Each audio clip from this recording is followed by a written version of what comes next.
the Peralta corner, the last corner, which is now the Nigel Mansell corner. And Mansell going round the outside! Incredible! It was a big, long, looping corner. Nigel Mansell is 72. Now, how he lives is sad. The gloves are still in the drawer, not displayed, not framed, stuffed beneath a utility bill and a phone charger that no longer fits anything he owns. Nigel Mansell won 31 Grands Prix. He held the world championship in both Formula One and kart, a feat no human being has replicated. He was, by any measurable standard, the most viscerally alive man on the circuit for 2 decades. The drawer is in a quiet house in the Isle of Man. There is no staff, no team debrief at 11 p.m., no engineer reading telemetry across a folding table. The silence in that house is not peaceful.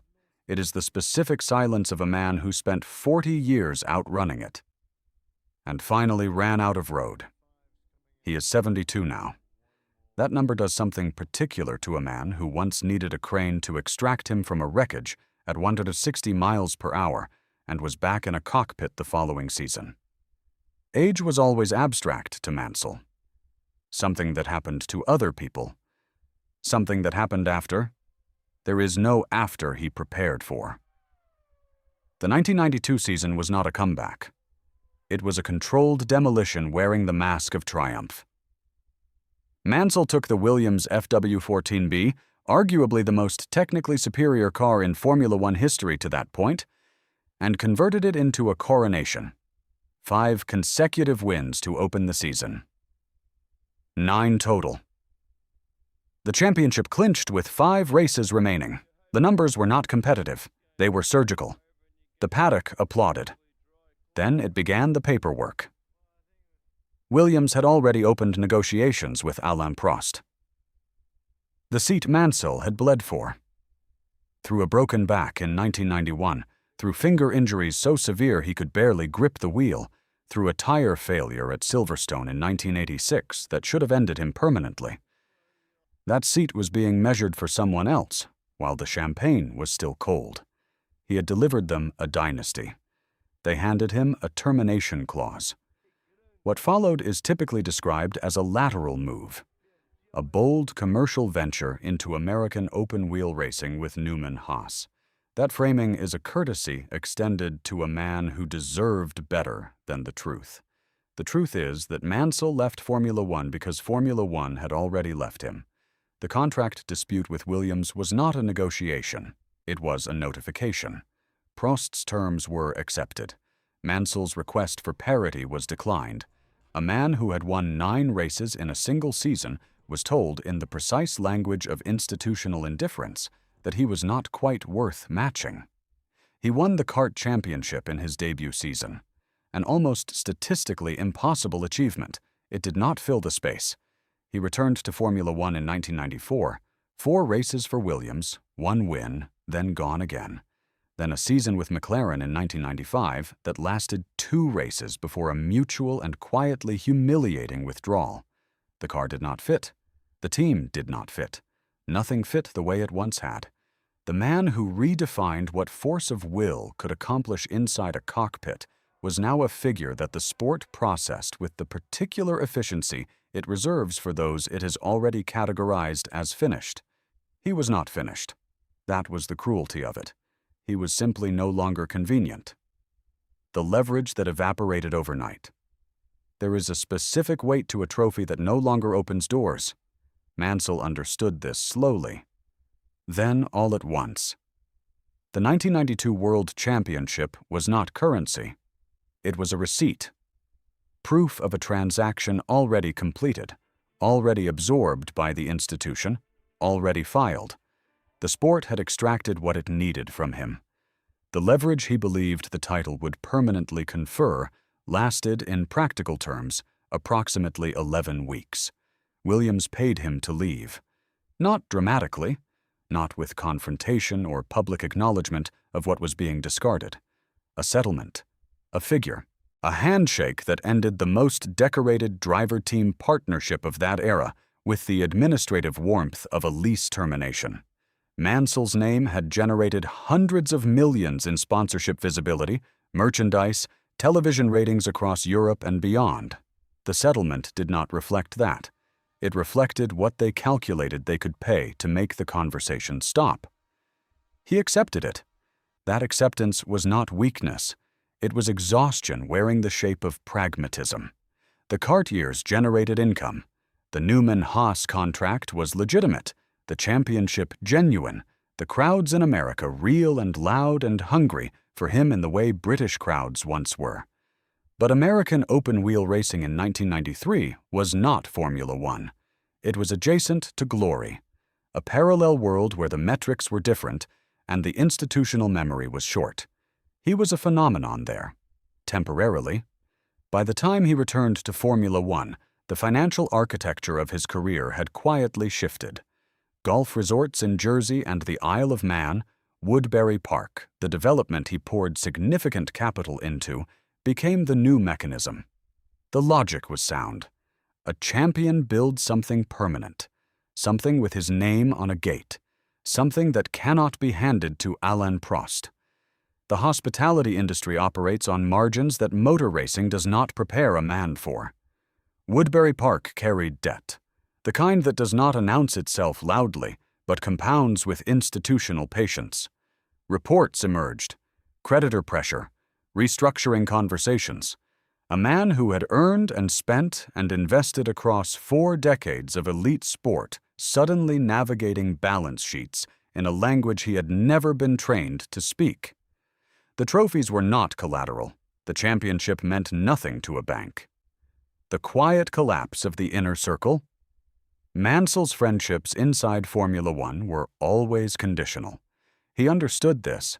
He simply believed the conditions were reciprocal. They were not. The paddock is not a community. It is a collection of temporary alliances organized around performance cycles. When your performance cycle ends, the alliance restructures without announcement. Mansell experienced this not as a single betrayal, but as a slow subtraction. Engineers who stopped calling, team principals who expressed warmth at public events and said nothing of substance in private, colleagues who referenced his legacy with the specific reverence people reserve for things that are safely in the past. Ayrton Senna is instructive here. Their rivalry was genuine. The hatred, and that word is not an exaggeration, both men used versions of it, was real. The collision at Estoril in 1988, the confrontation at Spa, the accumulated pressure of 2 men who occupied the same psychological frequency, but expressed it through entirely different architectures of self. After Senna's death at Imola in 1994, Mansell was among the pallbearers. He wept without embarrassment. That image, Mansell carrying Senna's coffin through the streets of São Paulo, contained something essential about the man. His emotions were always ungoverned, always visible. In a sport that rewards opacity, that visibility was consistently weaponized against him. Called unstable, called theatrical, called difficult. He was none of those things. He was simply transparent in an environment that treated transparency as a negotiating disadvantage. The retirement years amplified the isolation. Roseanne Mansell, his wife, his architect, the person who managed the psychological infrastructure of his career with a precision his teams never fully credited, remained. The rest contracted. Former sponsors who had built campaigns around his face did not maintain contact. Former teammates did not visit. The sport that had consumed 30 years of his physical existence continued rotating without friction, without a backward glance, generating new names and new mythologies. His name appeared in retrospectives, in anniversary pieces, in greatest drivers lists that were assembled with algorithmic regularity and read by people who would not recognize him in a supermarket. He gave interviews, patient, generous interviews. He spoke about his grandchildren, about golf, about the Isle of Man's landscape. The interviewers smiled and waited for him to discuss a 1992. He always discussed 1992 because nobody was asking about anything else.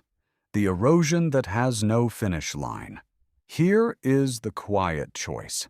It happened not in 1992, not at the height of everything, but in the spring of 1995, in a McLaren garage in Brazil, in a decision so small it did not register as a decision at all. Mansell was 41. The McLaren MP4-10 was built around a narrow chassis that physically could not accommodate his frame. His shoulders, broadened by 2 decades of physical conditioning, did not fit the cockpit correctly. The team had been informed of this during preseason testing. Adjustments were discussed. The adjustments did not materialize in any meaningful form before the first race.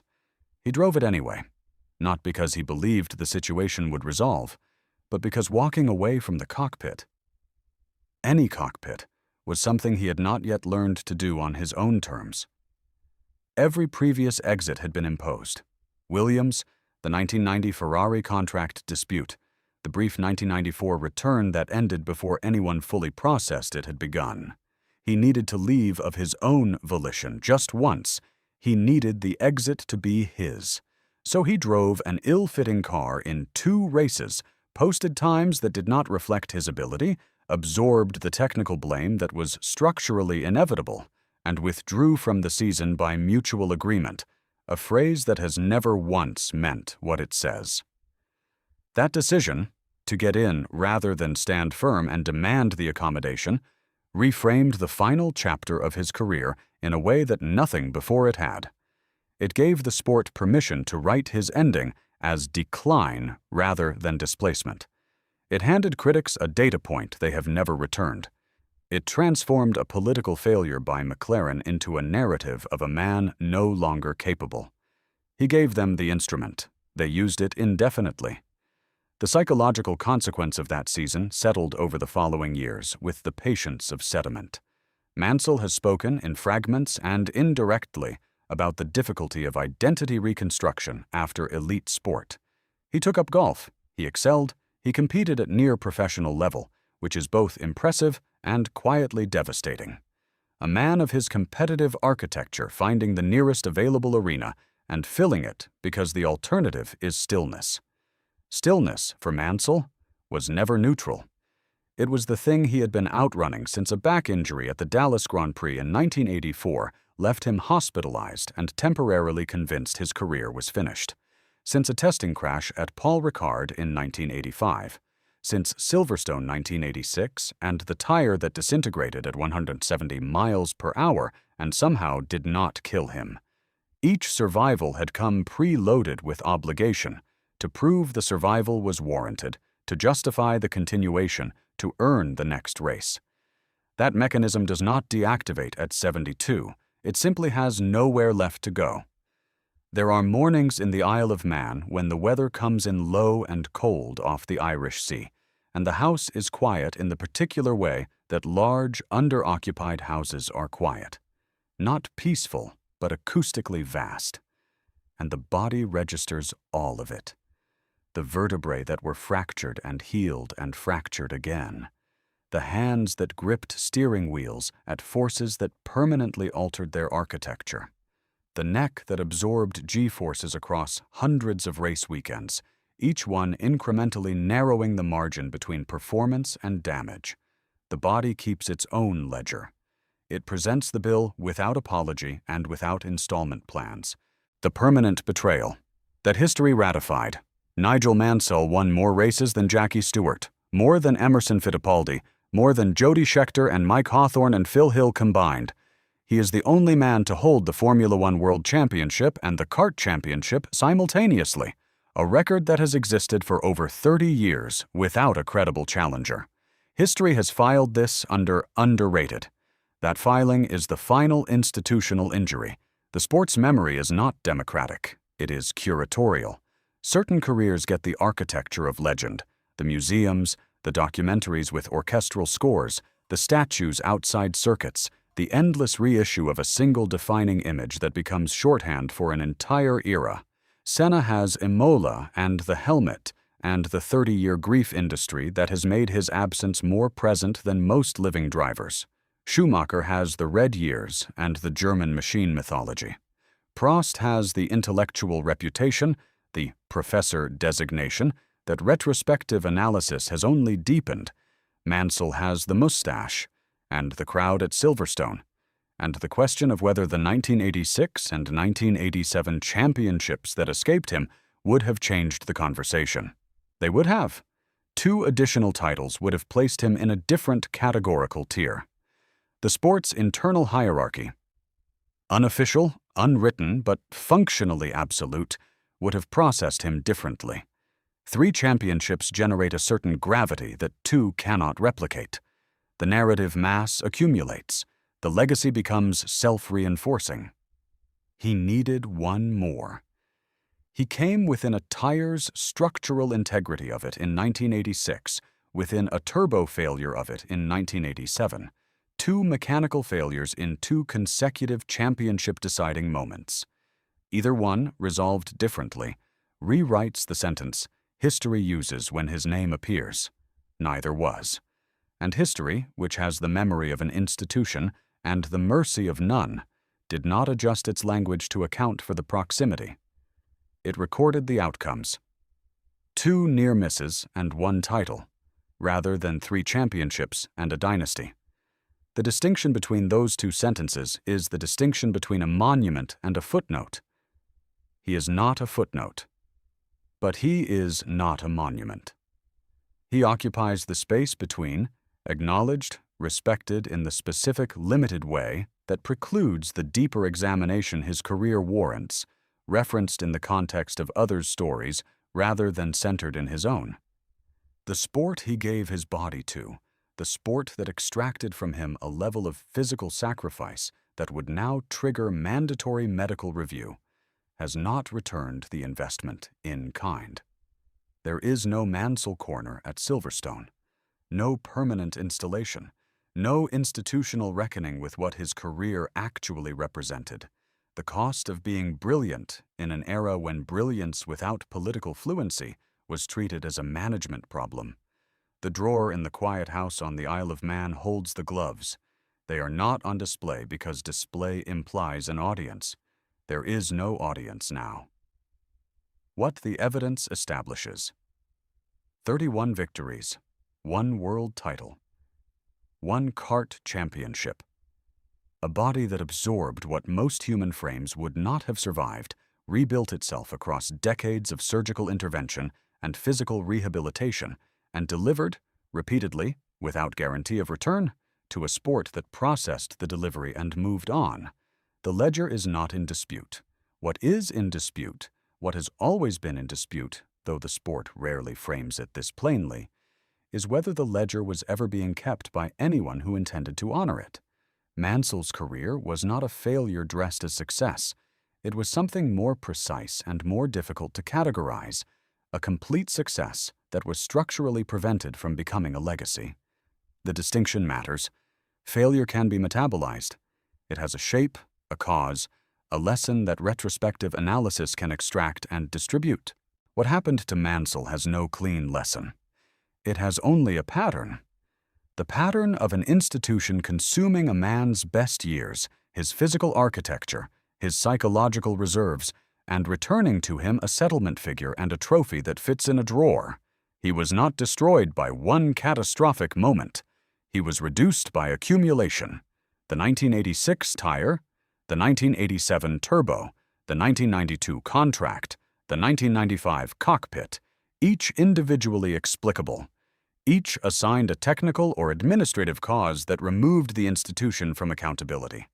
Collectively, they constitute something that the sport has never been required to name: a systematic failure to protect one of its most significant assets from the very mechanisms it had constructed to exploit him. He adapted. That is the Mansell constant: adaptation under conditions that would have ended most careers in the first decade. A broken back in 1984 that was supposed to be terminal, a tire failure in 1986 that rewrote physics in real time, a career exodus in 1993 that became a championship in a foreign series within 12 months. The adaptations were extraordinary. They were also, each one, a response to a wound the sport inflicted and declined to acknowledge. At 72, the adaptations continue. Quieter now. Scaled to the available arena. Golf. Family. The Isle of Man's particular geography. An island, notably, surrounded by water on all sides, which offers a man who spent his life in motion the specific consolation of defined boundaries. You cannot drive indefinitely on an island. Eventually, the road returns to where it began. There is no clinical conclusion that resolves this into meaning. That is the conclusion. The sport generates meaning the way it generates revenue, selectively, strategically, in the service of its own continuity rather than its participants. Mansell's meaning was generated for him, around him, and ultimately without him. The crowds at Silverstone who chanted his name were real. The love was real. The physical cost of earning that love was real and permanent, and resides now in the vertebrae and the hands and the accumulated silence of a house where the mornings come in cold off the Irish Sea. None of that love built him a monument. None of that cost generated an institutional debt anyone has acknowledged, let alone repaid. The sport continues. New names. New machinery. New crowds chanting syllables that will mean everything for a decade and then occupy a drawer somewhere quiet. The mechanism does not change. Only the man inside it. The gloves are still in the drawer. Not because he forgot them. Not because he lost interest in what they represent. But because the drawer is the most honest place for them. Closed. Unexhibited. In a house. On an island where the only audience is the weather coming in off the sea, and the silence that a man accumulates when the sport that needed everything from him decided, with the clean efficiency of institutional arithmetic, that it needed nothing more. He gave it 30 years. It gave him back the gloves.